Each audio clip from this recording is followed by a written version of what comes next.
Hey, Sooner Nation, welcome. Welcome back to another Champion Standard podcast. We're recording this during football month has arrived. So Heck yeah, man. Woo! we are less than weeks away now, less than 4 weeks away from football. Man, I know it's going to fly by really quick. Yeah, it's early August. Olympics are going on. Fall practice just started a few days ago. Uh, yeah, it's starting to ramp up in a hurry. Um, this is the time of the year you are waiting for the no injury news is good news kind of Mm, stuff. You know, yeah, you're just hoping no one gets banged up. You know, long term or anything like that. There's gonna be some guys get banged up, but hopefully nothing long term. right.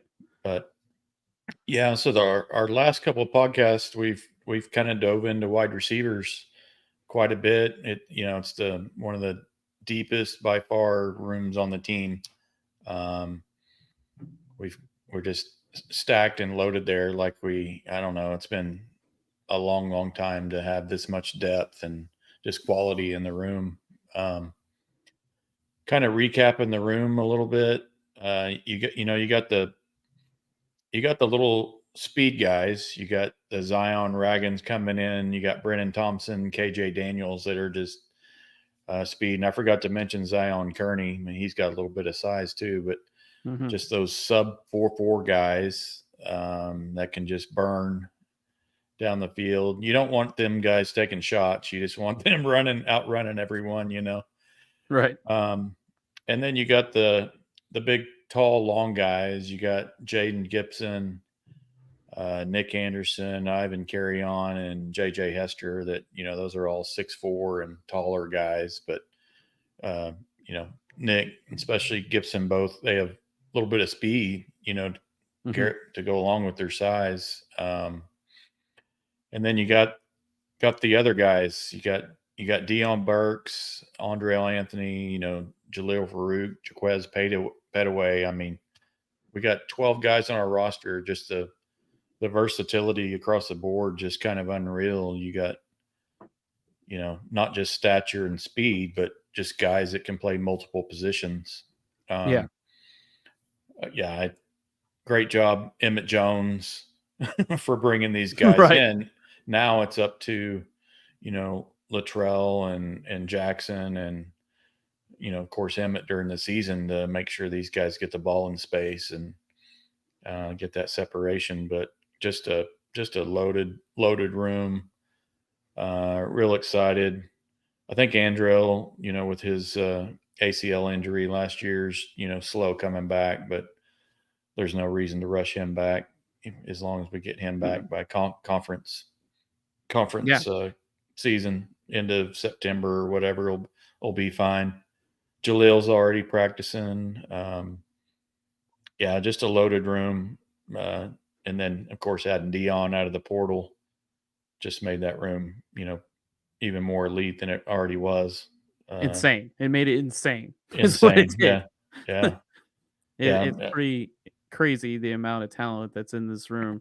I Just mean, Jaleel Farouk and Jaden Gibson are probably your 4 and 5, mhm. and like those two guys alone could be starting for uh most of our opponents on schedule, which we're gonna dive into here in a minute. But it's deep, man. When OU players when they get into the middle of the field or when they're hyping each other up and they're saying "We too deep OU, we too deep OU," they're talking about this receiving room, man. Right, right. They're Yeah, they're saying our linebackers and our safeties and our receivers are incredibly deep. yeah. Yeah, before we go any further, I forgot to mention just please like, subscribe, comment. Um, all of our social network out there at C Standard OK and our website championstandard.com. We'd love to hear from you. Appreciate the followers out there. We're enjoying this and love keeping it going. I also wanted to mention our sponsor um, before I get too far into this. Woodworks Distillery. I made it. I tipped it. Yeah, Oh, I on left my microphone. There we go. And you kitchen. can't quite see it, but it's a little bird Yeah, and Woodworks Distillery.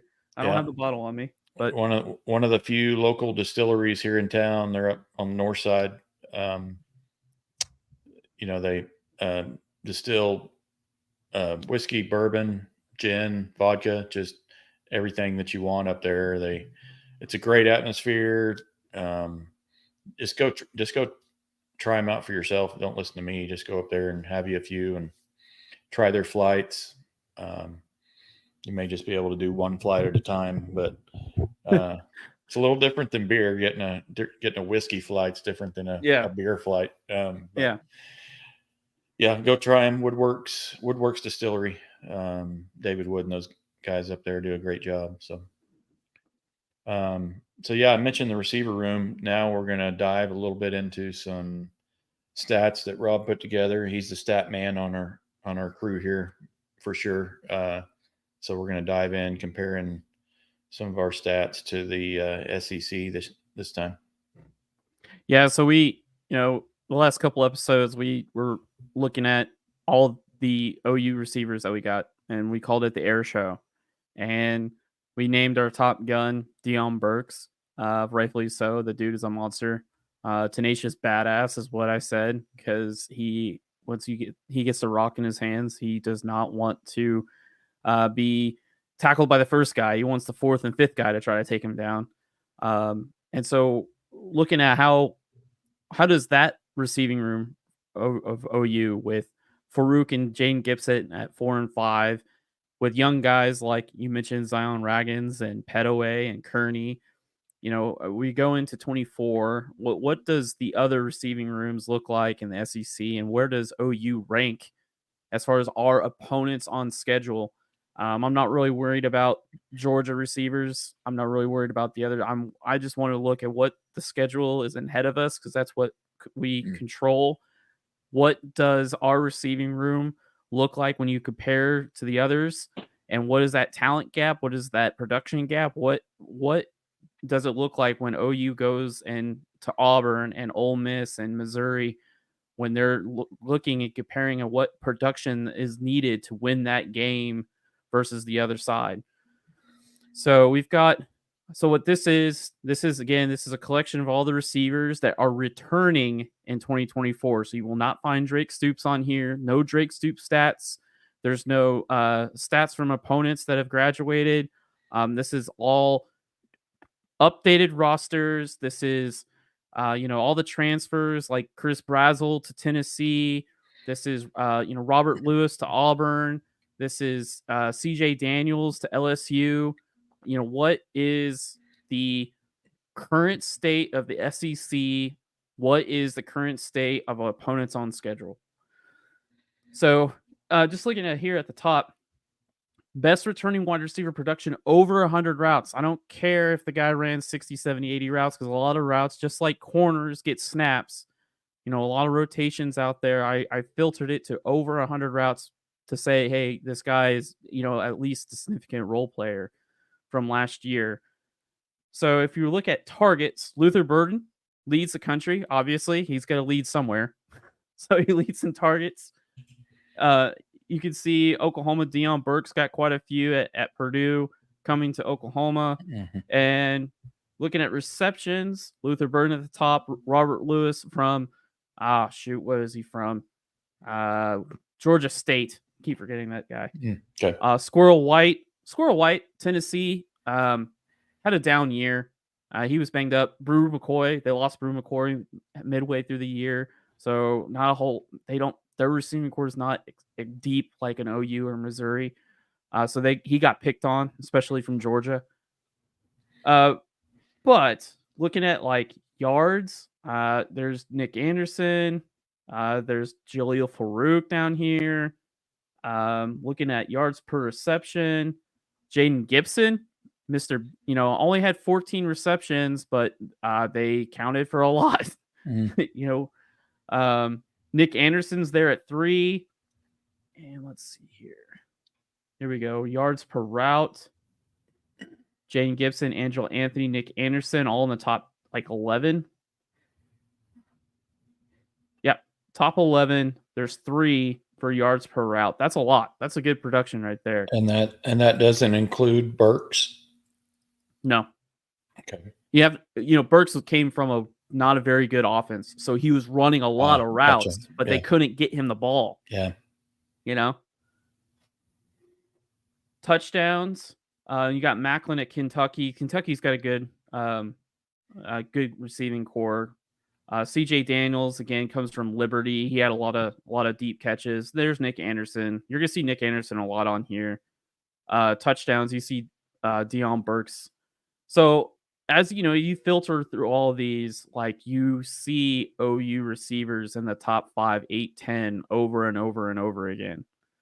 If we go to top teams, so this is taking all the SEC teams, what production is coming back into 24, regardless of where they played, Liberty, Georgia State, Purdue, whatever, doesn't matter. OU's ranked number 1 in yards. They bring back 3,230 yards, 3,220 yards. Kentucky is 29-25. Who brings back the most touchdowns? OU does. Huh, interesting. Okay. Missed tackles. So this is how a wide receiver breaks tackles, avoids tackles, some of the screens, and a guy hits his ankle. It counts. OU's second with 42. Not Missouri and Luther Burden. It's OU. So, go ahead. You'll have the SEC people saying, well, OU played in the Big 12, so it was easier to break tackles. So blah, blah, blah, whatever, The SEC's defenses, especially their secondaries, are not very good. We'll get into that later. Anyway. But yeah, I know that a lot of people will say, oh, they didn't play in the SEC and they didn't. Yeah. It's returning production. It's still veteran experience. It still matters. So, I mean, if you're talking about a guy that came from out of the Power 4 or out of the Power 5 or something like that, I could see, someone like a Liberty, a CJ Daniels going to LSU. You could say he's not going to have 19 catches over 20 yards. You might see a dip in his production, but for the most part, he's still a veteran receiver that caught a lot of touchdowns, caught a lot of balls. So coming down, OU projected starters. You got these are all the guys that had production last year. So again, Deion had the most routes ran. Now his quarterback couldn't get him the ball, so he doesn't have a lot of great stats. Like his yards per route is pretty low. You mentioned it. Hudson Card threw like 15 touchdowns and like a couple thousand yards, and he was like a 60% thrower, 59% thrower. So not very accurate. Couldn't get him the ball. Drill Farouk. Sorry, here, let's do it this way. Drill Farouk had the second most returning targets. Then you have Anderson, Angelo Anthony, and so forth. When you're looking at this receiving core, a lot of guys with a lot of experience, a lot of guys that can run different routes. Complementary pass rush. Wide receivers are very similar to like a defensive end room. Defensive end room, you need guys with multiple body types, with multiple skill sets to get to the passer. Wide receivers are kind of the same thing. You need height, you need short area quickness, you want red zone targets, the myriad, you want a complementary reception targets. Complementary wide receivers, small, super fast, tall, jump high. Mm-hmm. When you've got a receiving core that can do a little bit of everything and you have that talent on paper, it allows your OC to run all kinds of stuff. I mean, we said on, I think the last show, imagine a red zone package with Jaden Gibson, Nick Anderson. Yeah. Throw Ivan Carry-On in there, the freshman. Yeah, Ivan Carry-On. Yeah. That, I mean, that's just all hype, right? Like, how the hell do you guard that if you've got short corners? Yeah. Oh, okay, so you got short corners that are fast. Okay, well, we'll just throw a height on you. Oh, you got really tall, lanky 6'2" corners. we got Deion Burks and we got Zion Raggins, we got and Brennan Thompson that can just run around you.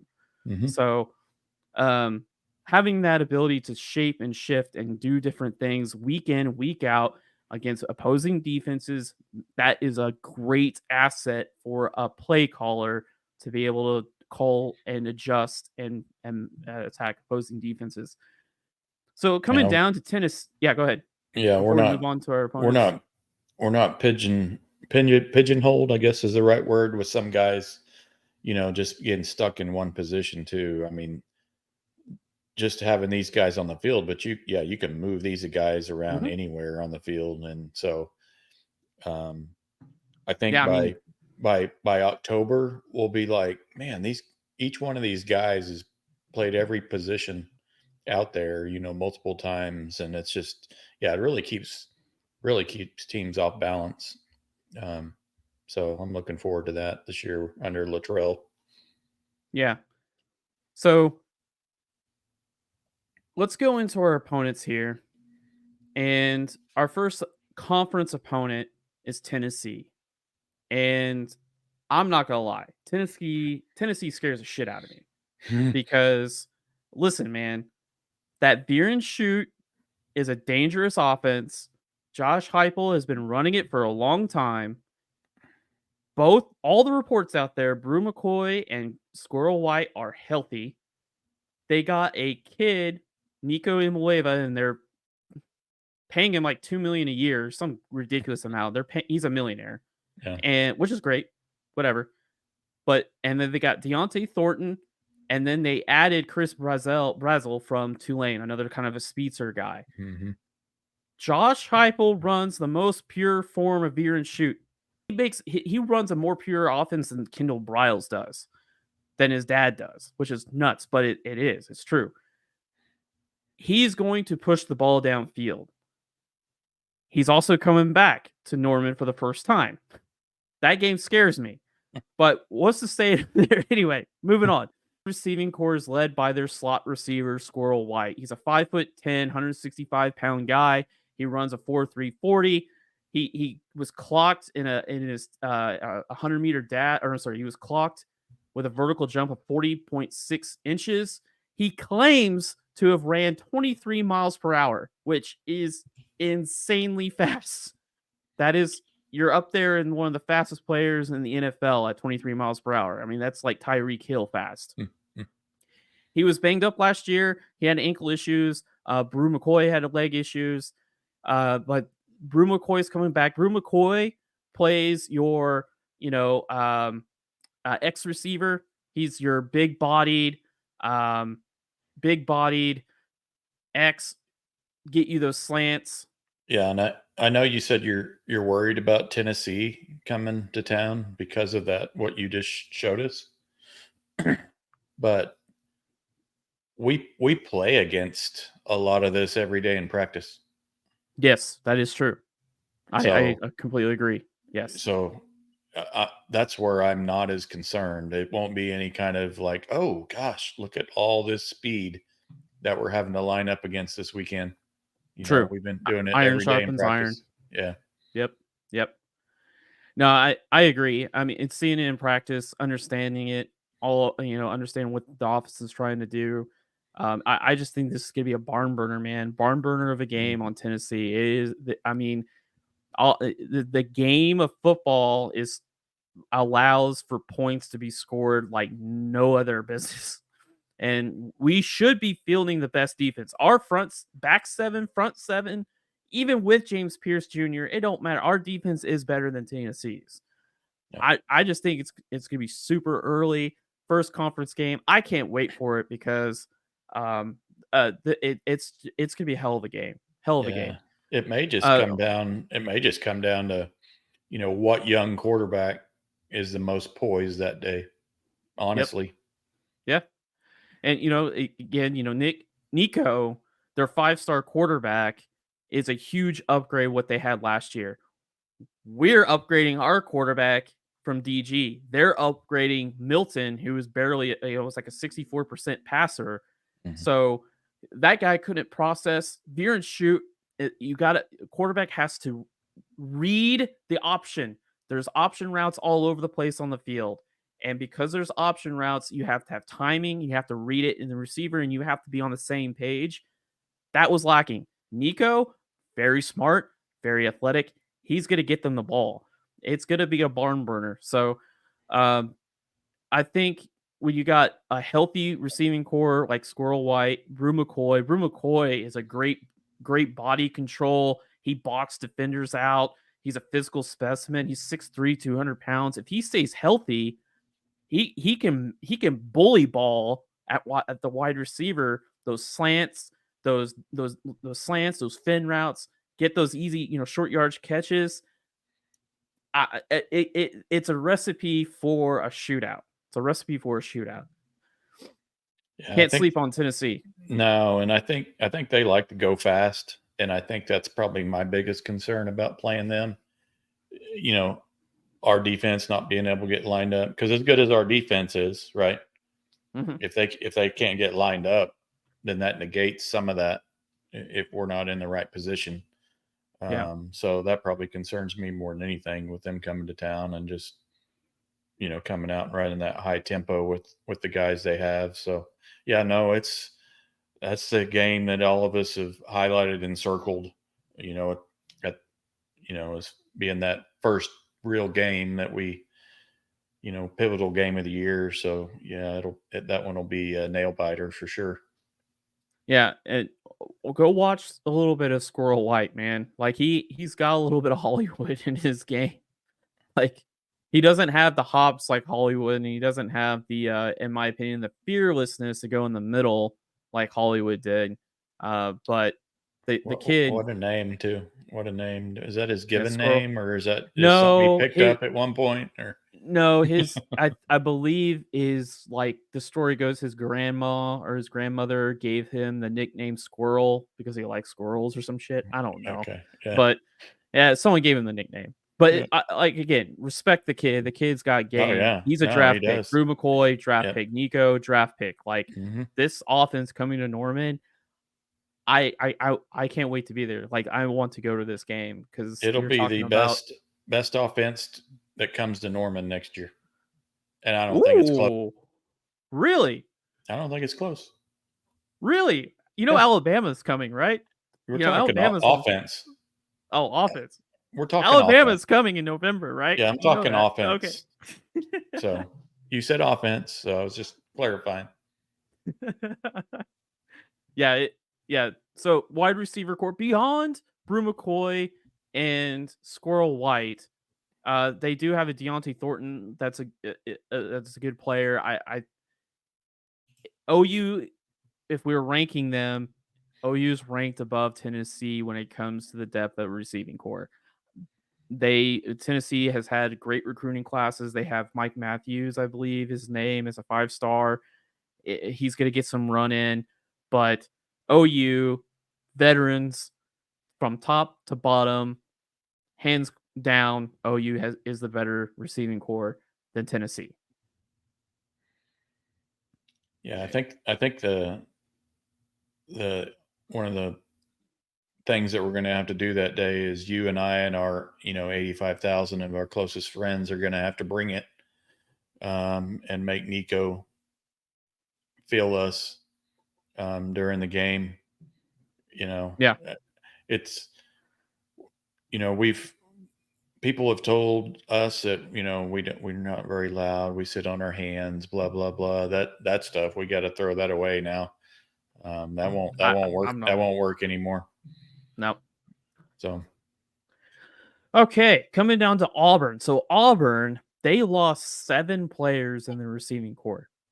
So I'm not going to spend a whole lot of time with Auburn. yeah, So Auburn, they had a transfer from Penn State, Keandre Lambert Smith, 6'1", 188 pounds. He supposedly runs up 4.3 40. He led the Big Ten with 38 starts. He was considered one of the most experienced wide receivers in the Big Ten. He's the only receiver from Penn State with over 250 yards. Nah, not bad. Okay. Georgia State, Robert Lewis. He's a third team Sun Belt.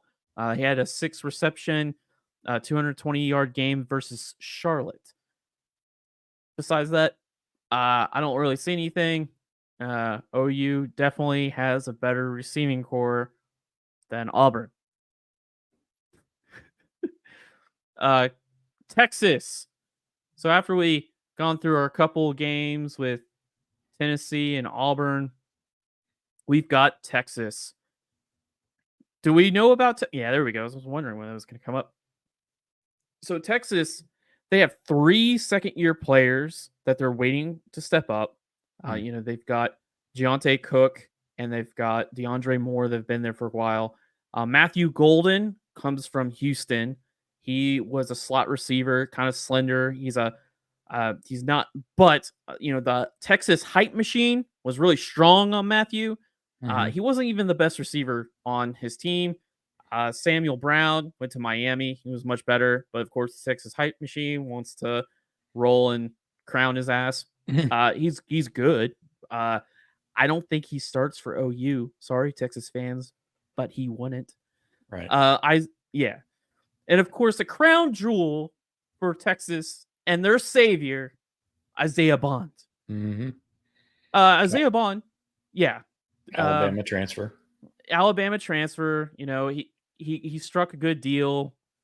Good for him. Texas, they can't. The way that Sarkisian's offense runs, they have to have a receiver that can take the top off the defense. They have to have a speedster guy. No matter what their size is or whatever, they need it. If they don't, then especially for Ewers, because Sewers doesn't he can't throw receivers open. He needs receivers to have like 2 yards of separation for him to find them. So they have to have these athletes, these speed guys, and Sarkisian is really good at getting them open. So this is the crown jewel. Did he do a lot? Yeah, this is his crown to fame right here. And we want to talk about Yeah. how SEC offenses, or sorry, SEC defenses are like these like Yeah. The Hail Mary. powerhouse Yeah. defenses. Hmm. There's only 2 powerhouse defenses in SEC. Don't let the perception get to you.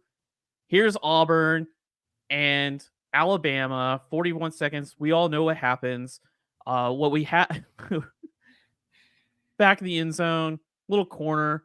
What the hell is the defensive back doing here? I don't know. Yeah. He's just standing there. And this was on ESPN. And it's like number 4 just was on an island and had no idea. Like he was not even looking at the ball. Cool. That's the best receiver you got on your roster. Great. We've got 4 more. That's great. Who has the best receiving core out of OU and Texas? Well, OU does. And I don't care about Matthew Golden. He wasn't the best player on his own team from Houston. Isaiah Bond had some good plays, but look at how much time, ladies and gentlemen, please watch. This happens over and over again with Alabama. Look how much time Jalen Milroe has to throw. 1 Mississippi, 2 Mississippi, 3 Mississippi, 4 Mississippi. Oh, there's a guy. If you have 4 to 5 seconds to throw a football and you've got guys that can run 4.3, they're going to get open. Look at how much time. There's no pressure in his face. Look how wide open he is. Yeah, we played Texas last year. They had a better receiving core last year than they do this year. So absolutely fine. They got Bond, they got these guys. That's fine. I'm not nearly as concerned about this Texas receiving core like I was last year. Yeah, I think the age-old question going game to game, they have 4.3 speed on the outside. They can get open, and they will get open if you allow their quarterback to sit there and stand for 4 to 5 seconds. You have to generate a pass rush, period. And if you generate a pass rush, it doesn't matter if the guy is wide open or not. And they have a good offensive line. That's the one thing we can sit here and we can agree upon. But yes, we have a very improved defensive line, so that's going to be a nice trench battle this year. And I thought we did well against their highly touted offensive line last year. So yeah, we got to make That viewers uncomfortable for sure. that's the recipe that Texas wants. They want 4-3 speed on the outside, use their pass blocking offensive line to pick it up, and give Sewers 4 to 5 seconds, and then let him launch it to a wide open guy. That's their recipe. Anyway, but as far as wide receiver core to core, OU is better. It's deeper. It's got better players. Going to spend about an hour talking about the South Carolina receiving core here. No, South Carolina, they got a not really. Nick Harbor's fast. He broke school records in the 100-meter dash. We recruited him. Did we really? I didn't know that. Mm-hmm. Besides that, Jared Brown's is a transfer. He's from Coastal Carolina.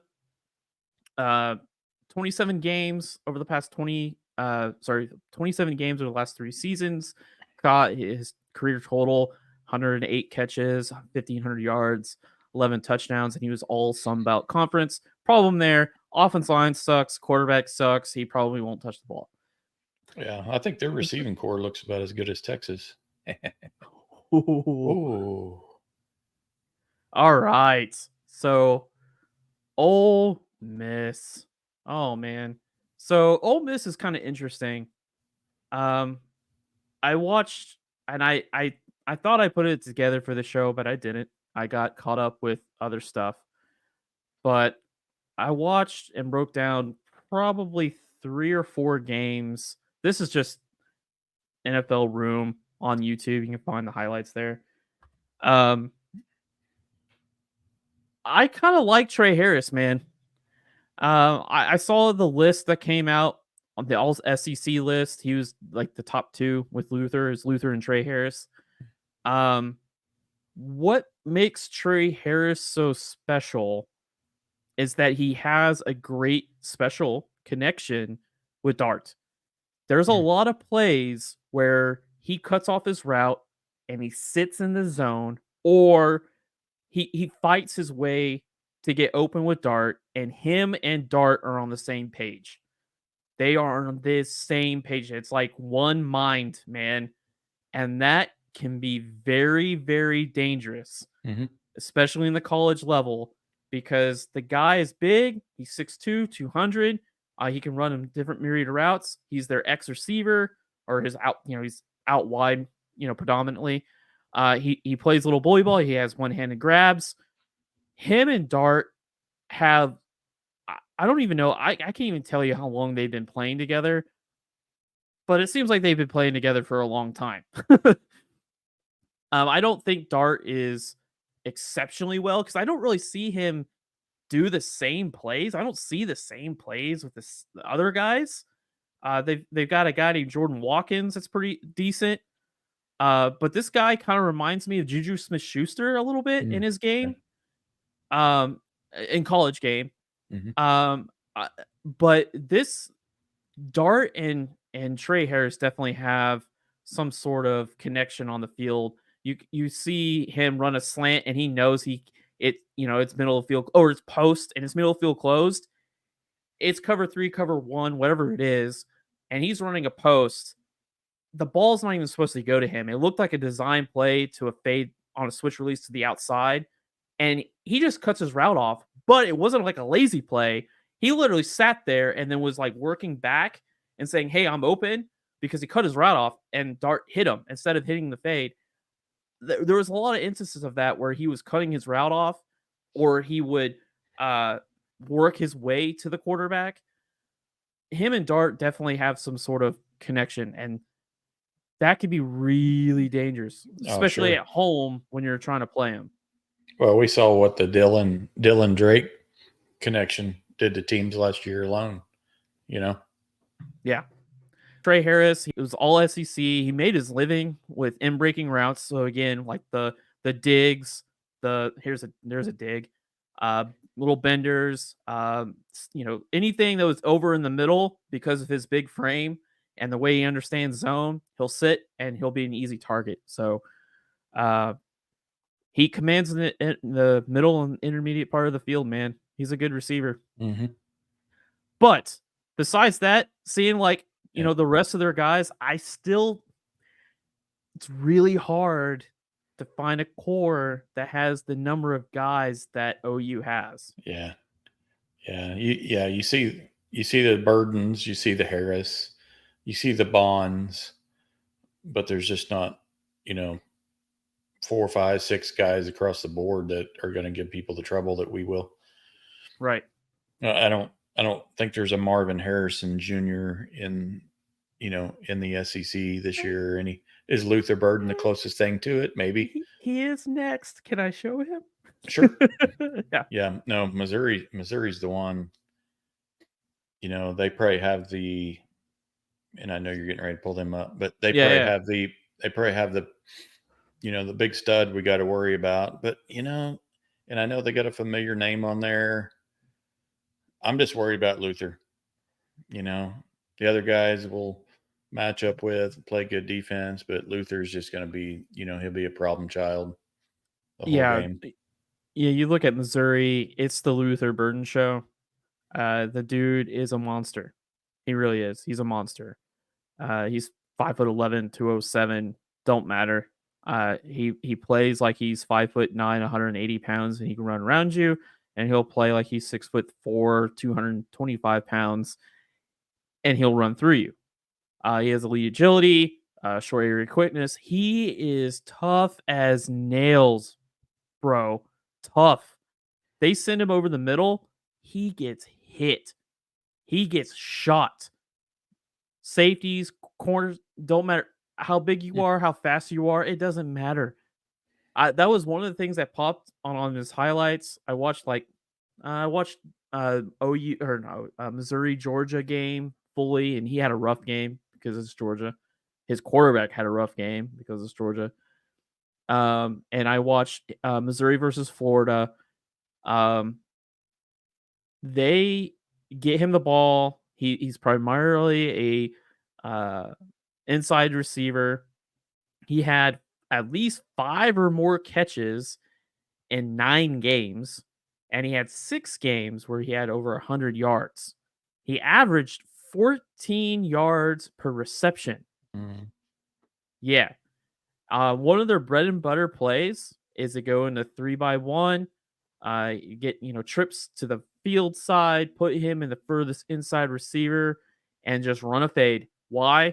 Because predominantly defenses put their worst corner on the furthest inside. Like usually you got your man on demand, your outside corners where they're like, we're lock. If we got an inside, DB, they've got help over safety. And he just made mincemeat of them. They do a lot of fades, do a lot of just, hey, run to that back pylon, and I'm just going to throw it up. Brady Cooks is an okay quarterback. I'm sure Missouri fans hear this and they'll be like, oh, he's the greatest thing since Chase Daniel. Chase Daniel was better, and he still sucked. So Luther, like I said, Luther Burden is tough as shit. And here's a stat for you. Ready for this? He had 4 drops on the season, but he led the country with 8 receptions in the deep middle part of the field. And in the deep middle of the part of the field, he had 309 yards, 2 touchdowns, and 0 drops. The dude is a monster. And Cook's a pretty good quarterback.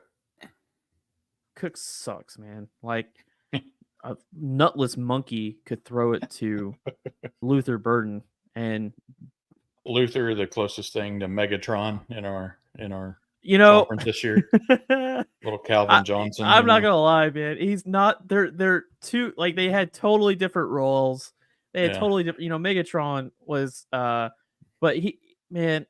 everyone wants to compare him to Debo. Debo's not this good. I'm sorry. No, I like Debo. Yeah. But they just fed they just fed him the ball, and he's a monster, man. Yeah. He's a running back in a receiver's body is what he is.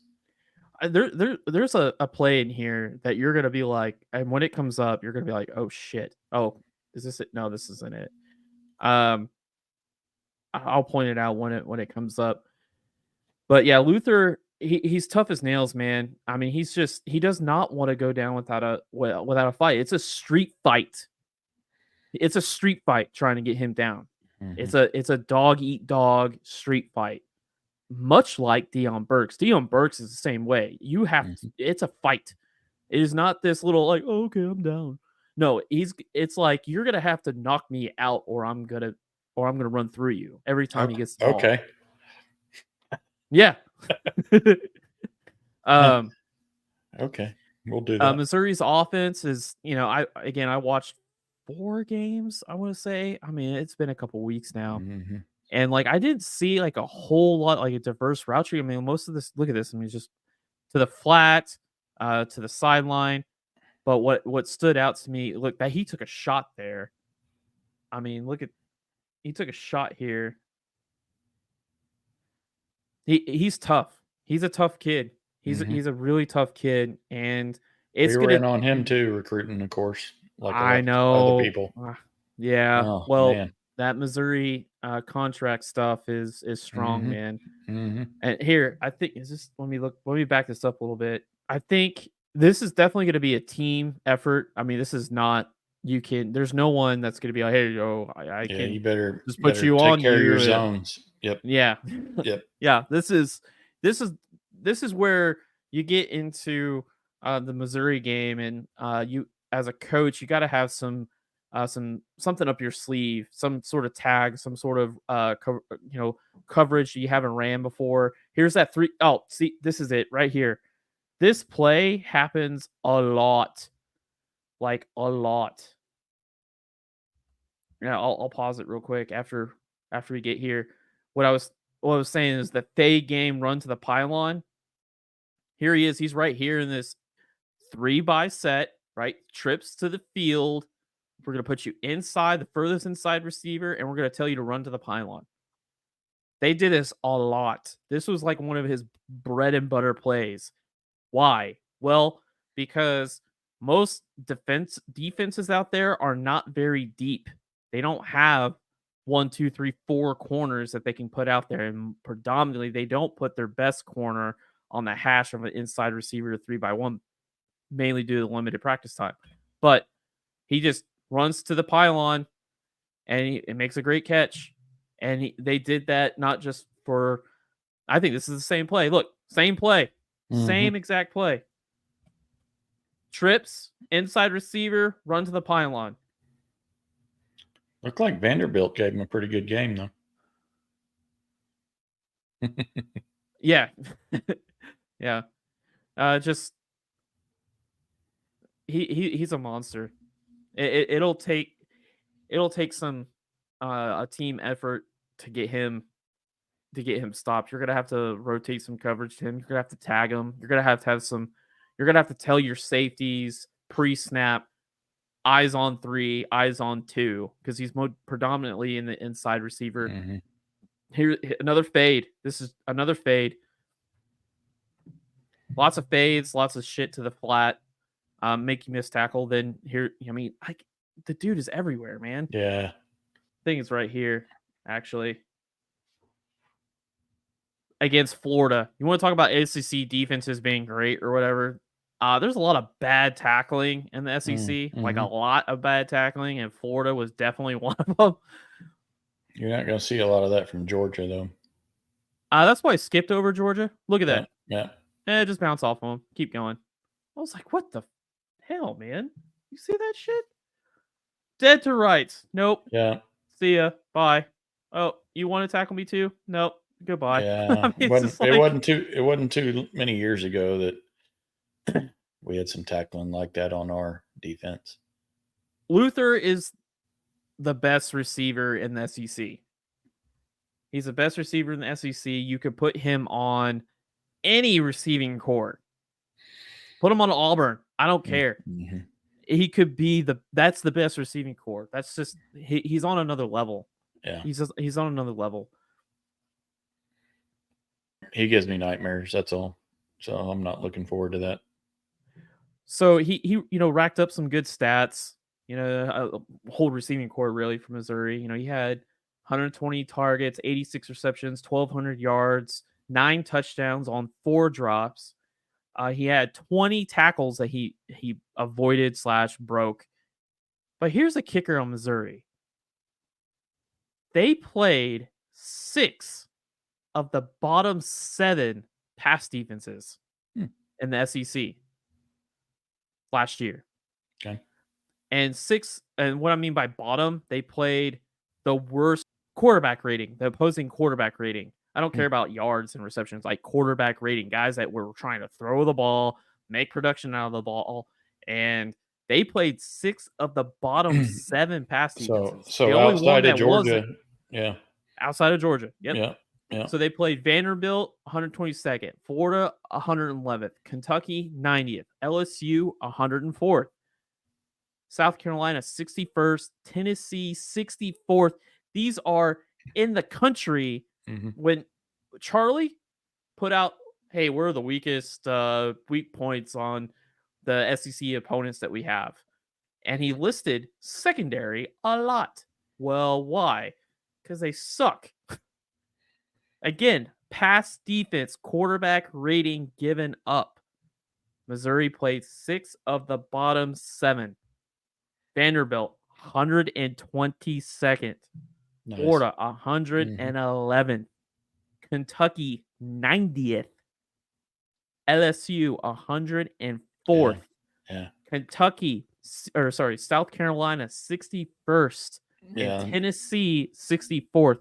Does that sound like a really crazy and they're defensive 2 yards in a cloud of dust, or you're dead in the water, you gotta run the football, or you're done, They got a pretty easy schedule this year too. Yeah, they do. It's right up there with Texas. It just is. Yep. Let's move on to a perennial power. Alabama lost top 3 of the receivers. They reload. There's no shortage of talent though. Jalen Hale, one of the bigger time receivers out of Texas. One of their best receivers, Kobe Prentice, comes back. He's a speedster guy again. You look at Isaiah Bond highlights, it's the same thing as Prentice highlights. Jalen Monroe has like 5 seconds to throw, 4.3 speed. It's gonna eventually get open. You need a pass rush. End of story. They got a Washington transfer named Bernard, I think. Bernard. He was their 5th, I think Washington's 5th receiver. I mean, because he had Polk, he had Adunze, they had a running back. Yeah, they had a stacked receiving core. Yeah. Yeah. So they get the 5th best receiver from Washington. I remember just a lot of jet sweeps, end arounds, screen game, not a whole lot there. It is DeBoer. He's gonna get creative. There's no shortage of talent. It's just there's not a whole lot of production. I think they've got actually one of the, as far as receptions go and everything, like they're actually kind of near the bottom. So you look second in the bottom, targets in the bottom, touchdowns the last returning. So like they've got a young core to break in. So yeah, OU is definitely over Alabama. I would say definitely Ole Miss, Tennessee, Auburn, Texas, South Carolina. The only one that so far is Missouri. It's like, and that still feels like a one man show in Missouri, which it's a damn good one man. Don't get me wrong. Theo Weiss, he's that big X. He's not the best X in the SEC. You got Brew McCoy. We just went through Brew McCoy and Trey Harris that are better. He won't be the best. OU's got Nick Anderson, who's a bigger, faster, and he's not bigger, but he's longer and he's faster. He's not. He would put him like at the 5th, the 6th spot, but Luther is just really damn good. It's almost like 1A, 1B OU Missouri because of Luther's so good. So finally, lastly, wrap this show up. We got LSU. LSU sends Malik Neighbors and Brian Thompson, 2 of the top 4 receivers drafted last year.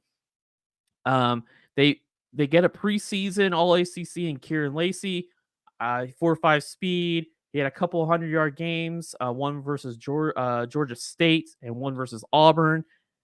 A lot of hype on the kid. I mean, I didn't really see a whole lot. I watched the spring game. I watched a couple other games. Some of his, the Auburn game and one other one. I wasn't really impressed by it. I know they got a transfer, CJ Daniels from Liberty. He had he led the nation with 19 passes over 20 yards. Besides that, and that's why you kind of see him here. I mean, he at Liberty he tore it up, and after Kieran Lacey, CJ Daniels, it's just a whole lot of unproven stuff. They do have a 5-star receiver in Derek Meadows. Supposedly he's getting a lot of run. And they lost Jaden Daniels to the NFL as well, and they got Garrett Newsmeyer. Nothing really there at LSU. OU's got a better. So if you go look through this list of all the receiving cores, OU stacks up there. They're gonna be every single game. They're gonna be fielding the best receiving core on their schedule. And what can you ask better than that? What can you ask better than that? No. The best core. And you mentioned, a few standout guys from each team, and each team's going to have that. Everybody's got an alpha, so to speak, on their team. They just do. Luther's up there.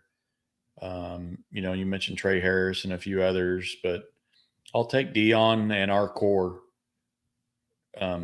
compared to others. And I just think, I like not only, if we're just talking wide receiver and wide receiver matchups, our wide receiver core going against other teams, and then our defense against other teams, a wide receiving core, because our back seven's very good. Damn good.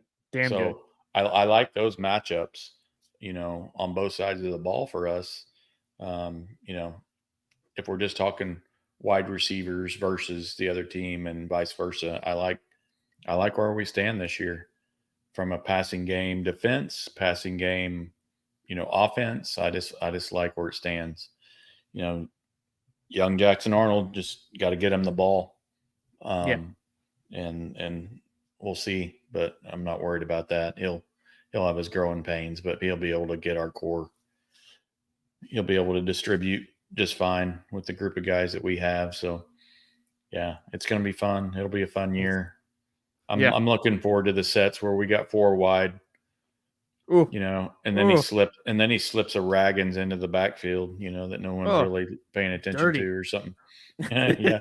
That's doing a defense dirty right there. Just the versatility of this core, and there's not enough cover downs in the SEC. No team has enough cover downs for these receivers. If they're healthy and the quarterback and the coach, OC, we can't ever forget the OC calling plays, and the quarterback processing, if that all aligns, there is this receiving core, the route concepts are limitless.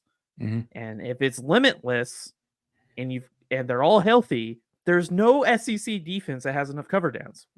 I just named you 6 defenses from last year that couldn't stop shit. And then look, the fact that Luttrell loves to establish a running game, and that includes the quarterback run game. Yep. It's just a very potent offense. It's like, Jackson, just take care of the ball. Just take care of the ball. Discipline. We don't need you to come out and win football games. We need you to come out and just distribute the ball, pick and choose, and those guys are going to be open. Yeah, this receiving core can easily just kill you with, and I've said it in our analogies or idioms or whatever the fuck, but the death by 1,000 cuts, right? It's not knives, it's cuts, right? Okay. Yeah, I know. I said knives, but whatever, man. But because like the stick route in this offense, the stick route can be lethal. A little 5-yard out route can kill a defense. That's how, if everything is said and done, and this offense is like Death Star is fully operational, a stick route can end a game. That would be epic when you got these receivers on the outside that just demand so much attention, and you can sit there and nickel and dime them to death. That's why I go back to 2013 OU versus Baylor, a game that lives in like one of the worst games in OU history. Mhm. What happened? I They remember. killed us Yep. with a stick route. Out route. It was a stick route because we didn't have enough cover downs, and so Mm. they were able to move the ball with a stick route, and they Yep. killed us for it. Yep. We could see something very similar to that this coming season, but Yeah. we'll be on the better end of it, of course. Right. Yeah. No. If our offense ends up being top 3 or 4 in the conference, and we get a defense that's top 3 or 4 in the conference, it's hard to like. There's a lot of teams that don't have that. There maybe are a couple that can say they have a top 3 or 4 offense and defense, and that's the recipe for a lot of wins if that's the case. Yep. So yeah, it's gonna be a fun season that's fastly approaching. Oh, I'm building my season prediction, man. And since this is our first podcast, first season start podcast, I'm building out a very lengthy season prediction. I'm swinging for the fences. I'm going deep. I'm going to give a lot of like detail of what I really think the season's going to happen. I'm going to give you a taste right now. You ready for it? You want it? yeah, I'm Or ready. should we wait? Ready. Oh, bring it. I think that next year, this coming year, that the SEC, the most, not just adding 2 teams into the conference, but the most points ever scored in the conference. I think we'll have 3 40-point per game in conference offenses. 40 points per game offenses. 3. Oof, boy, we better Actually, be one scratch of them. that. There'll be 4. There'll be 4. Yeah. There will be Oof. 4 40-point teams in conference play. Yeah. But I'm not going to tell you if OU's one of them or not. Hey, if we're 39 and on the opposite end of it, we're one of the top 2 or 3 defenses, I'll take it. I will take it. Yeah. This coming year, defenses are down, offenses are up. It's going to be week in, week out, barn burners, shootouts, whatever the hell you want to call it. It's going to be bonzo, like bananas. I don't want any shootouts. Well, I think we got a good episode in, man. No, that was good. Yeah, no, that was good. That was some good stuff. You always pull the stats together. I'm trying to come up with a name for you. I don't have a name for you yet. A nice, catchy name. I'll just call you better than Stat Man. Stats Rob. You know what I mean? Or Stats Man. We got to come up with something. Cape and shit. Like I'll come up with that here in the next month or so, and I'll figure out what it is. Yeah. Yep. No, thanks everybody for tuning in. Listen to us again. I think we've taken care of the wide receivers the last few weeks, so we can move on. We had to do it, man. We had to do it. No, that's the one that's loaded this year. So you won't hear any receiver talk from us for the next 4 weeks. But after that, you'll be hearing it from us again during the season, I'm sure. So thanks for tuning in, everybody. Please like, subscribe, and follow us. And until next week, Boomer Sooner. Take care.